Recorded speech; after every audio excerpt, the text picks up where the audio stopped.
سجدہ شکر پارٹ 29۔ میں خود اپنی نظروں میں گر گئی ہوں۔ مرتاب نے پل بھر میں اسے کیا سے کیا بنا دیا۔ اسے اپنے آپ سے نفرت محسوس ہونے لگی، ساری ہمتیں دم توڑنے لگیں، اس قدر بے بسی تھی۔ وہ اپنی آنکھوں کے سامنے پورے حواس میں اپنی ذات کو ریزہ ریزہ ہوتی دیکھ کر بھی اپنے دفاع میں کچھ نہ کہہ سکی اور نہ کچھ کر سکی۔ اس نے اپنے ہاتھوں کو دیکھا اور پھر اس گھر کو جو اس کے بابا نے گفٹ دیا تھا، شیشے کا نفیس موتیوں کا گھر۔ وہ تو سالم اپنی حالت میں موجود تھا، لیکن اس کا گھر۔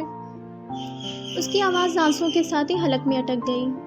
بابا، آپ کی بیٹی کچھ بھی نہیں بچا پائی، نہ اپنے گھر کو، نہ خود کو، اور نہ ہی خود سے جڑے رشتوں کو۔ ہار گئی آپ کی بیٹی، خود سے بھی اور اپنی لڑائی سے بھی۔ پچھلے کچھ ماہ سے وہ رو ہی تو رہی تھی۔ اب اگر آنسو چھلک جاتے تو اس کا درد بہہ کر ختم ہو جاتا، لیکن اسے یہ اذیت، یہ درد محسوس کرنا تھا کہ اپنا آپ ٹوٹنے کا احساس کیسا ہوتا ہے۔ کمرے میں صرف اس کی سسکیوں کی آوازیں تھیں جو کہ لمحہ بلمحہ بڑھ رہی تھیں۔ اس نے تھکے ہوئے وجود کے ساتھ سر دیوار سے ٹکا دیا۔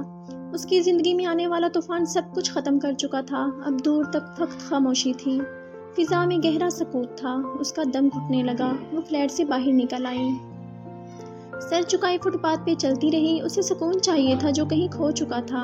جانے کب وہ مسلسل چلتے ہوئے ساحل پہ آ پہنچی۔ گھٹنوں کے بل بیٹھے کھلے آسمان تلے وہ رو رہی تھی۔ نگاہوں کے سامنے ایک لڑکی کا وجود دیکھ کر اس کا دل دہل گیا۔ کچھ دیر تک وہ اپنی جگہ سے ہل نہ سکا۔ یہ کون ہے؟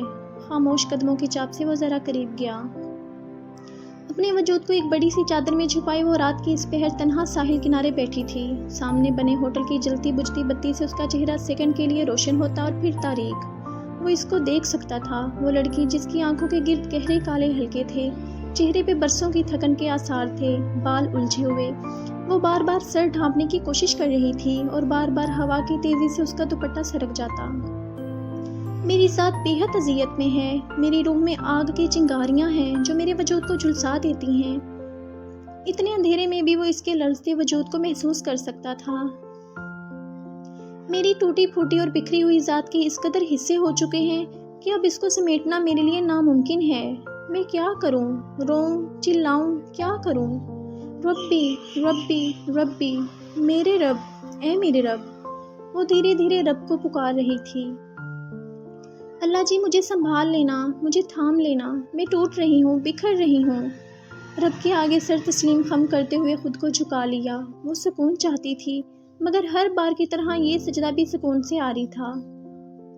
شدید ضبط کے بعد اس کی معصوم آنکھوں سے آنسو بہنے لگے اور وہ روتی گئی، اور ان آنسوؤں نے اذلان کے پورے وجود کو ہلا کے رکھ دیا تھا۔ اس کے پاؤں لرز رہے تھے، ایسا لگ رہا تھا جیسے آج اس کے آنسوؤں سے عرش تک ہل جائے گا، اس قدر شدت اور تڑپ تھی۔ اللہ جی، میرے ہمسفر نے ہی آج مجھے لوٹ لیا۔ آہیں بڑھ رہی تھیں۔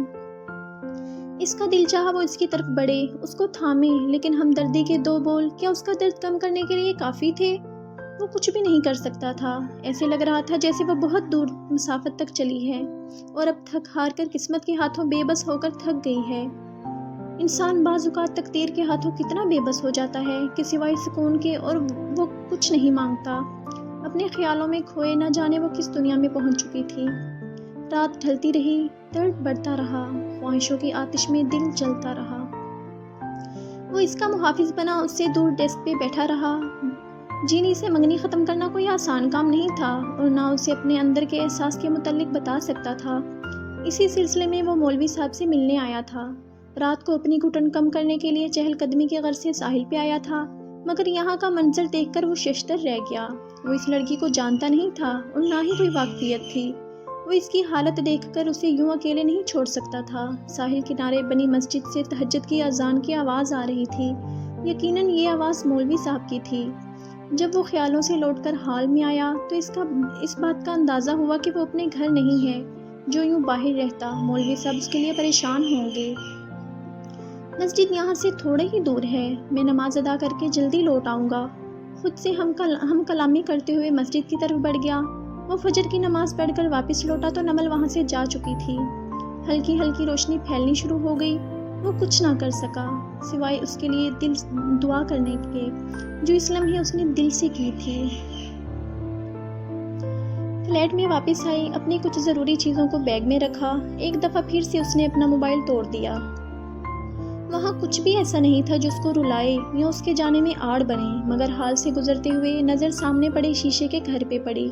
اس کے قریب گئی، احتیاط سے اٹھایا، کئی آنسو حلق میں اٹک گئے۔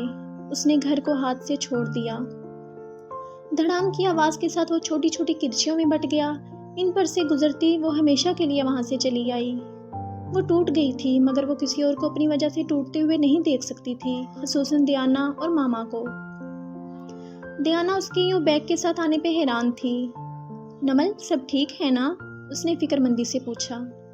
ہاں میں ٹھیک ہوں، مرتاب گھر نہیں تھا تو عجیب لگ رہا تھا، اس لیے کچھ ہفتوں کے لیے یہاں آ گئی ہوں۔ اچھا ٹھیک ہے، تم چلو میں بیگ لے کر آتی ہوں۔ دیانا نے محسوس کیا کہ اس کے الفاظ اور اس کا لہجہ آپس میں نہیں مل رہا۔ اوپر سے اس کی سرخ آنکھیں دیکھ کر اس کا اندر بیٹھنے لگا، مگر یہ وقت کچھ پوچھنے کا نہیں تھا۔ وہ کمرے میں آئی تو نمل سو چکی تھی۔ کمبل دیکھ کر اس کے قریب ہی بیٹھ گئی، تھکے ہوئے چہرے کو دیکھا جس پہ گزری رات کے سارے منظر عیاں تھے۔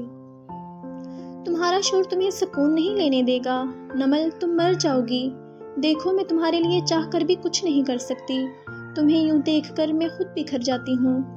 جی چاہتا ہے اللہ سے دعا کروں وہ تمہیں اس بوجھ سے آزاد کر دے، میری ساری خوشیاں تمہیں دے دے، مجھ سے تمہاری یہ حالت دیکھی نہیں جاتی۔ مجھے کامل یقین ہے کہ وہ برا نہیں سوچتا، پر نمل مجھے ڈر لگنے لگا ہے، ان آزمائشوں میں تمہیں کھو دوں گی، تمہیں کھو دیا تو مر جاؤں گی۔ میری دعا ہے تمہاری زندگی میں کوئی ایسا آئے جو تمہارے تمام درد سمیٹ لے، تمہاری روح کا ساتھی ہو، تمہاری تھکن کو اپنی محبت سے ہمیشہ کے لیے ختم کر دے، تمہیں مزید نہ کھپنا پڑے۔ شدت سے دعا کرتے ہوئے وہ اس بات کو بھلائے بیٹھی تھی کہ وہ نمل کے روبرو تھی۔ سننے والے نے اسی لمحے سب سن لیا تھا۔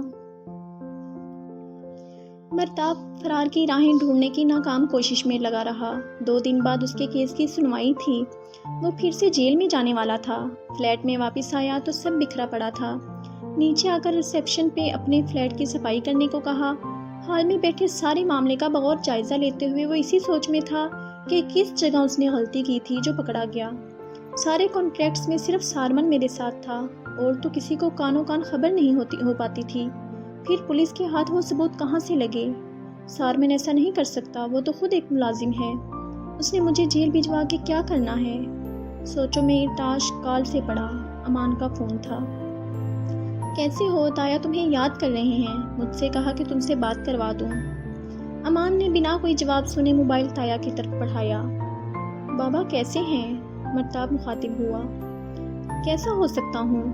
اور مت کہو اپنی گندی زبان سے مجھے بابا۔ مرتاب اب تو جسم کی ہڈیاں بھی تھکنے لگی ہیں، اپنے ماں باپ کو اور کتنا آزماؤ گے؟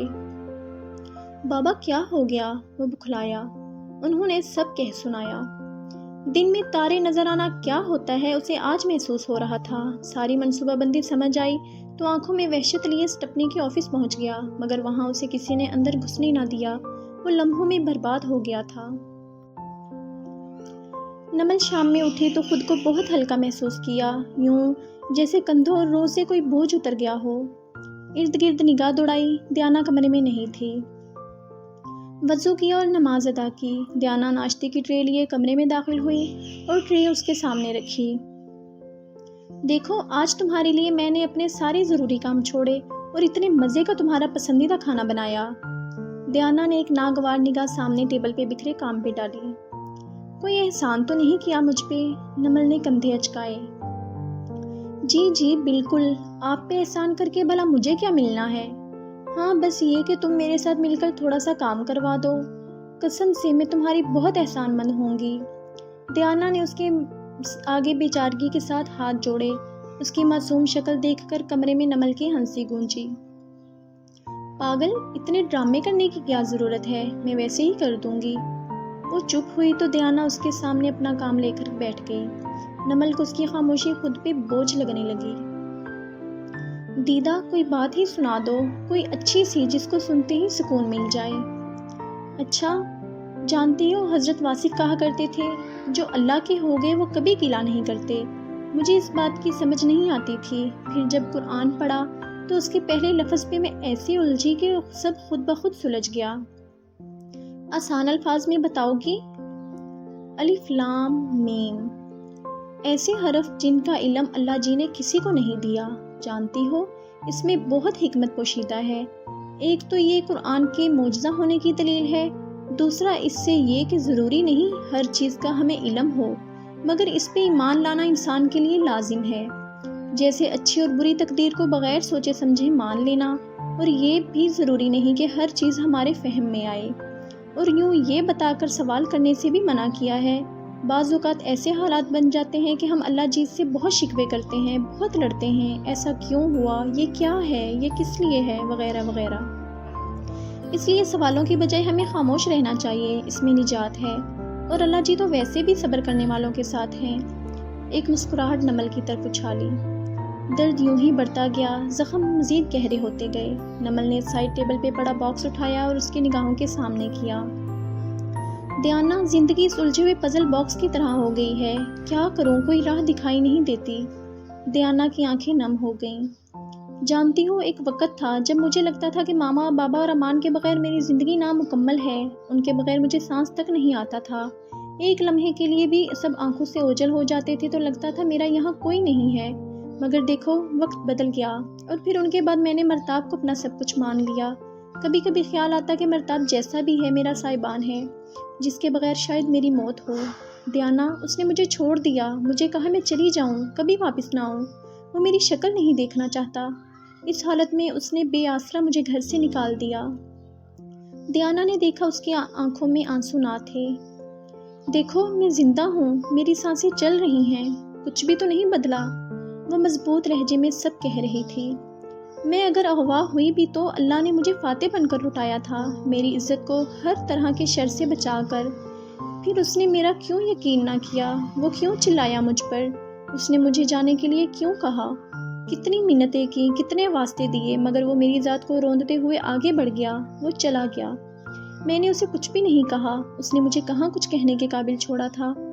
میں نے اللہ کی بارگاہ میں کتنے سجدے کیے، مگر میرا درد کم نہیں ہوا۔